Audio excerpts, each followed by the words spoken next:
क्या आप जानते हैं धरती पर बहने वाली पवित्र गंगा का जन्म कैसे हुआ और आखिर वह स्वर्ग से धरती पर कैसे आई? कौन था वह राजा जिसने असंभव को संभव कर दिखाया? और क्यों भगवान शिव को गंगा को अपनी जटाओं में रोकना पड़ा? आज हम आपको सुनाएंगे एक ऐसी अद्भुत कथा जो भक्ति, तपस्या और मोक्ष का प्रतीक है। बहुत समय पहले जब सृष्टि की रचना हो रही थी, तब भगवान विष्णु ने वामन अवतार लिया। इस अवतार में उन्होंने 3 पग में पूरा ब्रह्मांड नाप लिया। जब उन्होंने अपना दूसरा कदम स्वर्ग में रखा, तो उनके चरणों को छूकर एक दिव्य जलधारा प्रकट हुई। यह जल इतना पवित्र और शक्तिशाली था कि ब्रह्मा ने उसे अपने कमंडल में संजो लिया। वही दिव्य जलधारा आगे चलकर बनी माँ गंगा। इसलिए गंगा को कहा जाता है विष्णुपदी, यानी भगवान विष्णु के चरणों से उत्पन्न। धरती पर आने की कहानी। समय बीतता गया, गंगा स्वर्ग में ही बहती रही। फिर आए राजा सगर।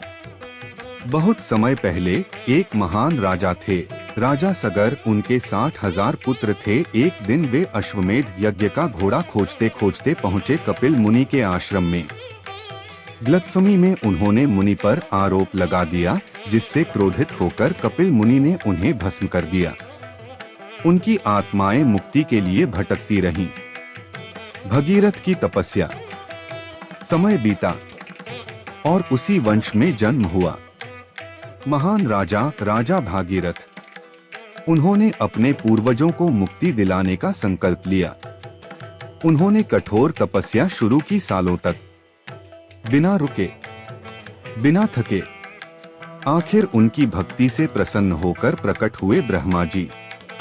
ब्रह्मा जी का वरदान। ब्रह्मा जी ने कहा, गंगा को पृथ्वी पर भेजा जा सकता है, लेकिन एक समस्या थी। गंगा का वेग इतना तेज था कि वह पूरी पृथ्वी को नष्ट कर सकती थी। तब भगीरथ ने सोचा, अब कौन बचाएगा धरती को? शिव जी की महिमा। तब भगीरथ ने भगवान शिव जी की तपस्या की। शिव जी उनकी भक्ति से प्रसन्न हुए और गंगा को अपनी जटाओं में धारण करने के लिए तैयार हो गए। जब गंगा स्वर्ग से उतरी तो शिव जी ने उन्हें अपनी जटाओं में रोक लिया और धीरे धीरे पृथ्वी पर छोड़ा। गंगा का अवतरण। गंगा की धारा भगीरथ के पीछे पीछे चली, इसलिए इसे भागीरथी कहा गया। अंततः गंगा ने सगर पुत्रों की राख को स्पर्श किया और उन्हें मोक्ष प्राप्त हुआ। धरती पर जीवन और पवित्रता का संचार हुआ। गंगा दशहरा। मान्यता है कि गंगा इसी दिन धरती पर आई थी, इसीलिए इस दिन को गंगा दशहरा के रूप में मनाया जाता है। इस दिन गंगा स्नान का विशेष महत्व होता है।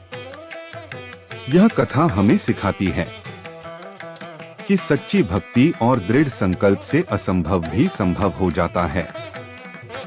अगर आपको यह कहानी पसंद आई तो वीडियो को लाइक, शेयर और चैनल को सब्सक्राइब जरूर करें।